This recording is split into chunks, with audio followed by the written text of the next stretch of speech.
Welcome to An American Storyteller. My name is Jim Hanemaayer. Have you ever wondered what happened to the 56 original signers of our Declaration of Independence? Here's the price they paid. 5 signers were captured by the British as traitors and tortured before they died. 12 had their homes ransacked and burned. 2 lost sons in the Revolutionary Army. Another had 2 sons captured. 9 of the 56 fought and died from wounds or hardships in the Revolutionary War. They signed and pledged with their lives, their fortunes, and their sacred honor. What kind of men were they? 24 were lawyers and jurists. 11 were merchants. 9 were farmers. Men of means, well educated.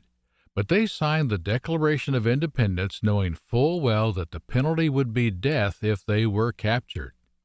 Carter Braxton of Virginia, a wealthy planter and trader, saw his ship swept from the seas by the British Navy. He sold his home and properties to pay his debts, and he died in poverty.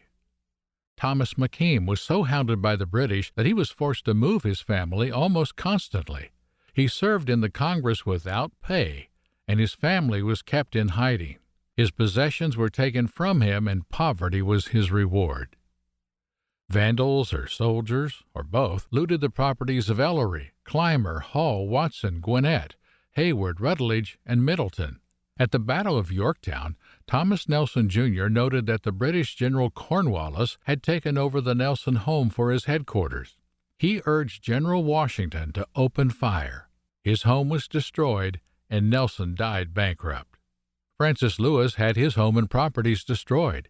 The enemy jailed his wife, and she died within a few months.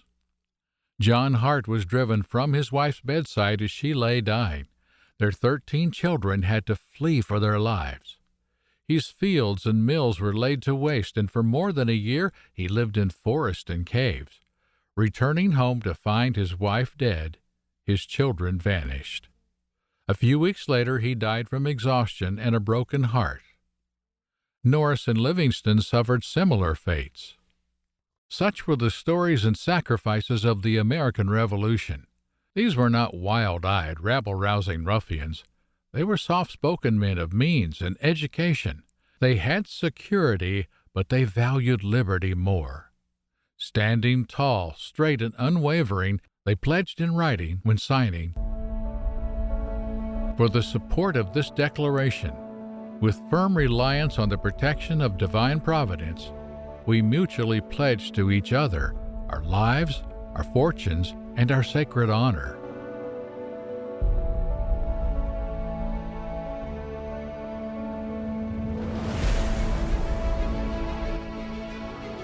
Check out historyfacts.com for other great stories. Thanks for joining me today. I'm Jim Hanemaayer, an American storyteller. Be sure to visit my website at americanstoryteller.com, where you can sign up for a free monthly newsletter with more history stories.